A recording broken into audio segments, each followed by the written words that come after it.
What is going on, guys? Fitcho here, and welcome back to the Fitcho Career. It is episode number 25, the final round of the championship. We're here in Abu Dhabi for today's feature race. And heading into this round, we have a 21-point advantage in the championship over Antonio Giovinazzi. And I know that does sound like a lot, but of course, in GP2, we have 2 races per weekend, including bonus points for pole position and fastest lap in both of those races. So that means there is still a total of 48 points up for grabs, and we only have a 21-point advantage. And this is a track I know that I'm weak on, so this is going to make for a very interesting, intense finale. The question is, can we hold on to the title?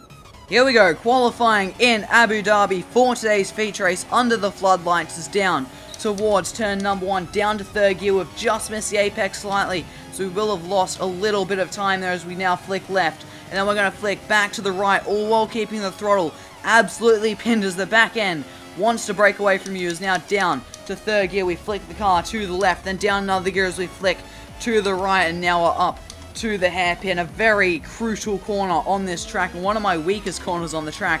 I really struggle with the line through there, and it's imperative that you do get it right, because it sets up this run all the way down the DRS straight, and I think I got around there pretty nicely on this particular lap as we are leading as we head down to the end of the DRS straight, down to the chicane. A little lock up on the front left, but that shouldn't hurt us. Be careful of those sausage curbs. Try not to run too wide or spin the rears up as onto the second DRS straight. It hasn't been the cleanest exit. I think we are going to lose the lead, and especially, we definitely are, I think, through the final sector, because that is my weakest part of the track. Is now down the end of the second DRS straight. We flick right and then back to the left, and then we're going to go back down to third gear for this next left-hander. And as you can see, I have just lost the lead of this quali session as now we go through the double right-hander, or it's a triple, as we now jump on the brakes. Really hard to get the car stopped without locking a brake into this right-hander, and I was a little bit conservative there, to be honest. Lost a fair bit of time, and now through the section of track that I really don't like. I've always struggled with this part of the track. Is now only 2 corners to go, and that is Giovinazzi leading this session, and that is not what we want to see. Is now we only have 1 corner left to navigate. A massive lockup on the front right. That's going to cost us a lot of time. Is up to the line, take the shortest run possible, and I think we are in P11. So Antonio Giovinazzi has taken pole here in Abu Dhabi for today's feature race, and that is not what we want to hear at all, because that means he has taken the 2 additional points for pole position, and that means my advantage is only 19 points heading into today's feature race, and we're going to be starting outside of the point, so that has really not gone to plan today's qualifying session. I think that lock-up into the final corner really did hinder us. I think that cost us at least a 10th, possibly 2. I think we could have been on for maybe 7th place, about where Louis Delatraz is, so that has definitely cost us a little bit of time, and that's going to make the race a little bit harder. But I think that session does show that the pace is there to try and get into the points, and hopefully we can get enough points so we can hold on to the championship lead.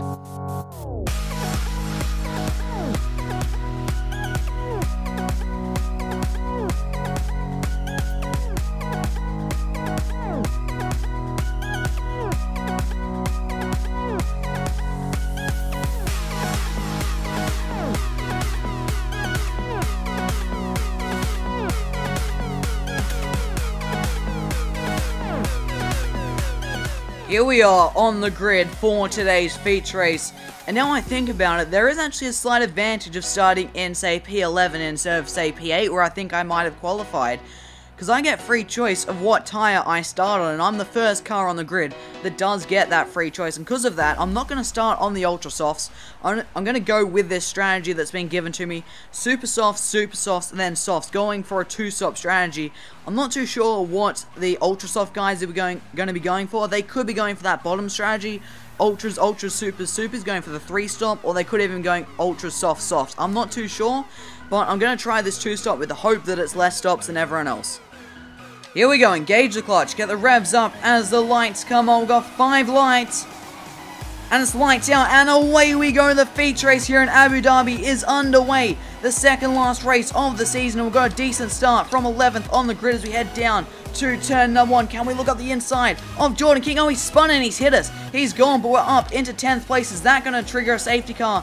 A spun car sometimes does in this game, but it doesn't look like it's going to. Yes, it is. A full-blown safety car is out. Well, this is interesting. A safety car on lap 1 here in Abu Dhabi. Now, it's going to be interesting to see what everyone else does with the strategy. Of course, I've elected to start on the supers and go longer in the first stint, so I'm going to stick to my guns and stay out for now. But of course, everyone in front of me on track right now is currently on the ultra soft tires, so they may elect to go for an early pit stop, and that might give me the track position. So this may play into our hands, but it may not, because they get a free pit stop. I'm really not too sure. It's going to be interesting to see how this all plays out. Here we go. Is anyone going to dive into the pit lane?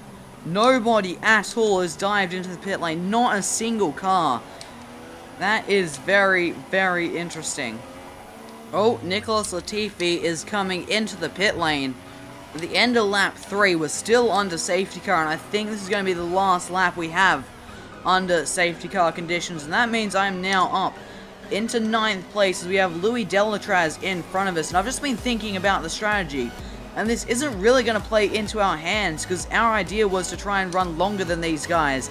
And this safety car has sort of taken the tire wear issue out of the strategy for these guys in front. They might be able to go longer because they've had 4 laps without really doing much. So I might need to try and make the most of this myself and go a little bit aggressive on the strategy. I know my tire wear is normally really good on this game, so possibly a 1-stop could be on the cards, super softs, and then onto softs, and then if I can't make it to the end, maybe a ultra soft stint right at the end. That's my current thinking, because of course we've had 4 less laps of racing. My tires are only on 3 and 7%, whereas the guys in front will have had qualifying as well, and of course they are on the ultra soft. So that's what I'm thinking at the moment. So I don't think this safety car is actually going to help us as much as I first thought it might have.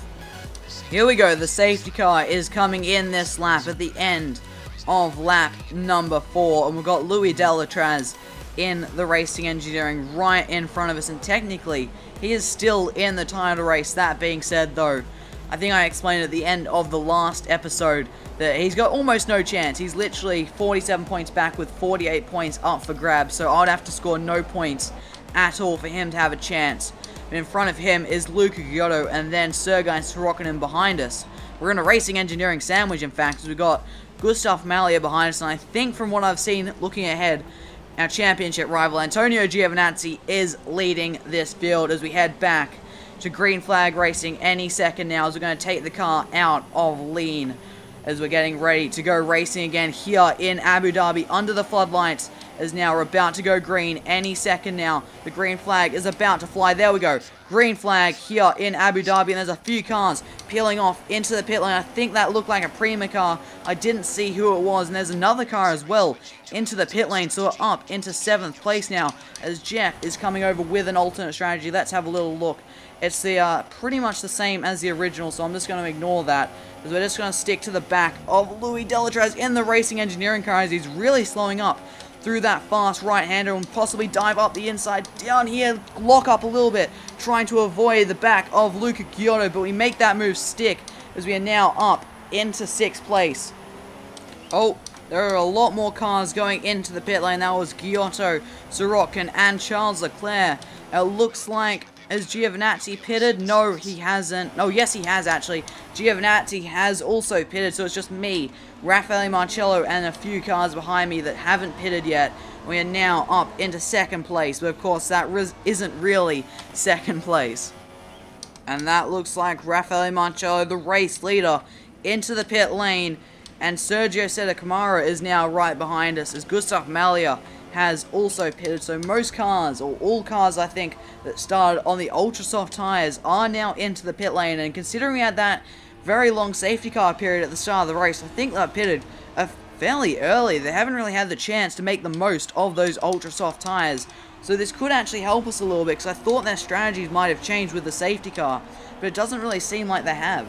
So Jeff is telling me to pit right now, the end of this lap. That's the original strategy, and Sergio Sedecamara right behind me has, but that is not what I'm going to be doing, because if you look at my tire wear, I'm only at 28% on the rears. That's my highest tire, 28%, so I can definitely go a lot longer. I want to try and extend this stint as long as I can. If I make it to lap 14, which is about half race distance, I think I should be able to get home on a set of softs from there and go for the 1-stop. End of lap 12, and Jeff is still barking in my ear to come into the pit lane, but I'm going to ignore him because these tires are still in pretty good nick. The rears are on 48% now. There's only another 2 laps until the pit lap that I want, that I think I can then get soft to the end. And if I can, I might actually extend this stint by 1 extra lap just to make sure, because I'm not confident on my tyre wear on the softs. I'm just guessing that I can take them half the race distance, considering how far I've taken these supers, including the safety car period. I'm not 100% sure, so I might give myself an extra lap, but currently I think I'm looking pretty nice for the one stop as I get quite sideways out there, and that's not going to help the tyre wear. Oh, Sergei Sorokin is out of the race. Is that going to... It's a VSC. VSC, this is perfect because this is my pit lap, and I am so close to the pit entrance right now. Careful of the delta. This is the lap. I was planning on coming in lap 15. You can see I've managed to make these tyres last 64% on the rears. I'm going to swap to the soft tyres. Very careful on that pit entrance because we don't want to get a drive-through penalty, and everyone else is under delta. This virtual safety car couldn't have come at a better time for us. This is actually perfect as we're going to change onto the soft tyres, and then we're going to the end of this feature race, and I think we're actually going to come out in the lead. I'm looking at the minimap as now out of the pit lane. A very difficult pit exit here in Abu Dhabi as now we floor it. We're going to come around the pit exit. A virtual safety car is ending, and we're going to slot back. Careful of the delta. We're about, there we go, back to green, and we are still in the lead of this race. That virtual safety car could not have been timed better. It was not possible to time that VSC any better. We've made our one and only stop, and we're back into the lead of this feature race. Oh, Charles Leclerc is out of the... Giovinazzi is out! No way! Giovinazzi is out of this race, and we are currently sitting in the lead. That means if we score any points, because the gap is 19 points, and there's only 19 points up for grabs in tomorrow's race, if I score a single point in this race, I am going to be crowned the 2017 GP2 champion. What on earth has happened between Giovinazzi and Charles Leclerc? Oh my god, drama in the second last race of the season, the final round of the season. That is unbelievable. Now I just have to cruise home. I've got this in the bag, assuming I don't make any stupid errors. Only a couple more corners to go here in Abu Dhabi. Around the penultimate corner, up to the final corner, down to second gear, onto the power. The checkered flag is out. We're going to come across the line to win the feature race here in Abu Dhabi and the 2017 GP2 Championship. Yes, get in. Oh, what a race that was. I called that strategy absolutely perfectly, and those safety cars fell at absolutely the perfect moment, and we win the race and the title here in Abu Dhabi with one race to spare. Unbelievable.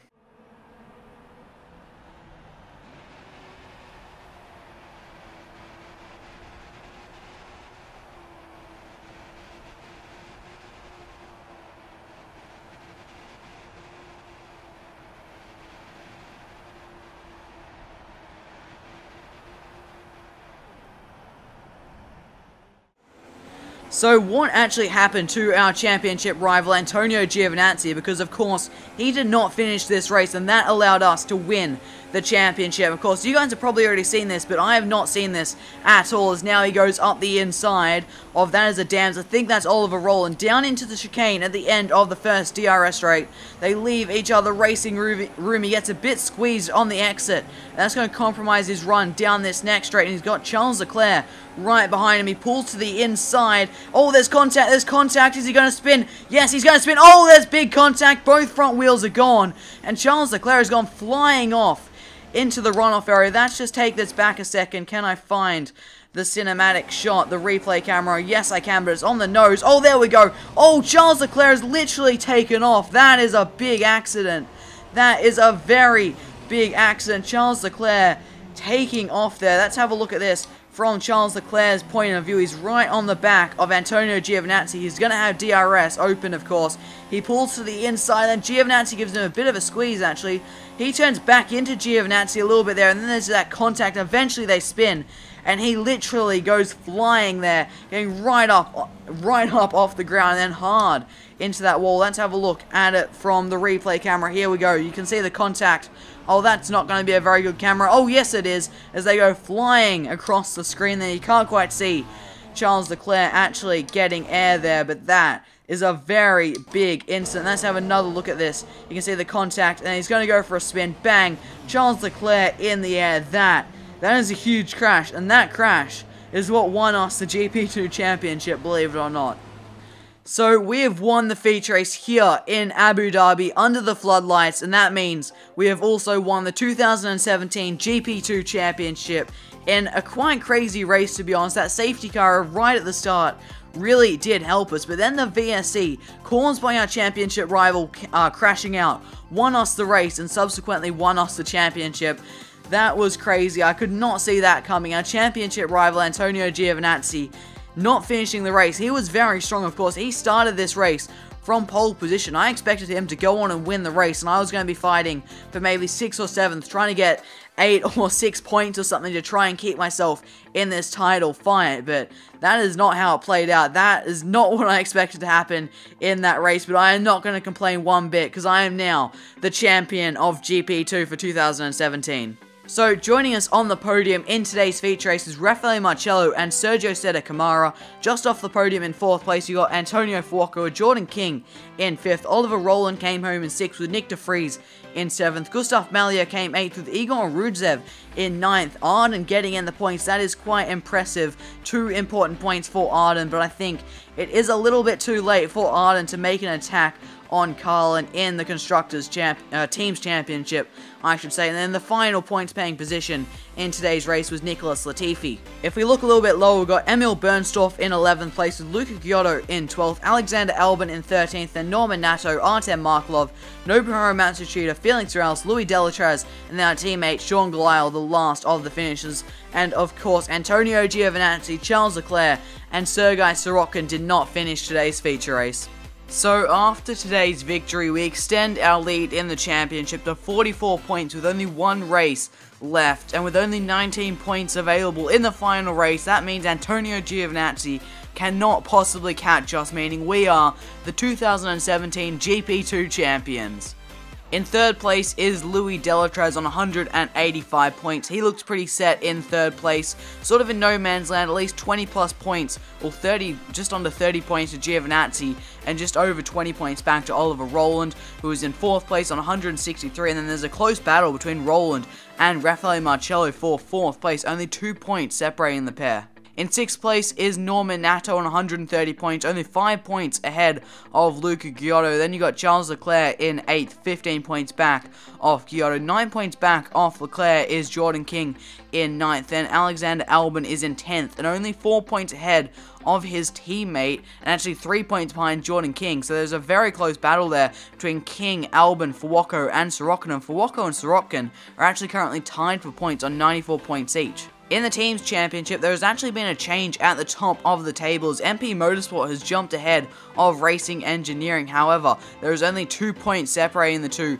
with MP Motorsport on 274 points and Racing Engineering on 272. So very, very close between the two at the top of the Teams Championship, with only 1 race left in the season. In 3rd place is Campos Racing, only 10 points back off Racing Engineering and only 12 points off the lead, so they are definitely not out of this race, this championship race at this stage. In 4th place is Trident on 257 points, with Dams in 5th on 246, and it's a big jump back to Prima in 6th place on 204 points. Then you got ART Grand Prix on 192 with Russian Time on 183, only 6 points ahead of Rapax on 177. Then it is a very, very long way back to Carlin and Arden, with Carlin on 24 points and Arden on 16 points. So that is all for today, guys. I hope you guys have enjoyed this video. If you have, make sure to smash that like button. If you are new to the channel, make sure you do subscribe. We're getting so close to 1,000 subscribers. At the time of recording this, I think we're only about 20 off. We are so damn close. So if you could subscribe, I would really, really appreciate it, because we're getting so close to the big 4 digits, the big 1,000. Thank you guys so much for watching. I've been Fitcho, and I'll see you all next time.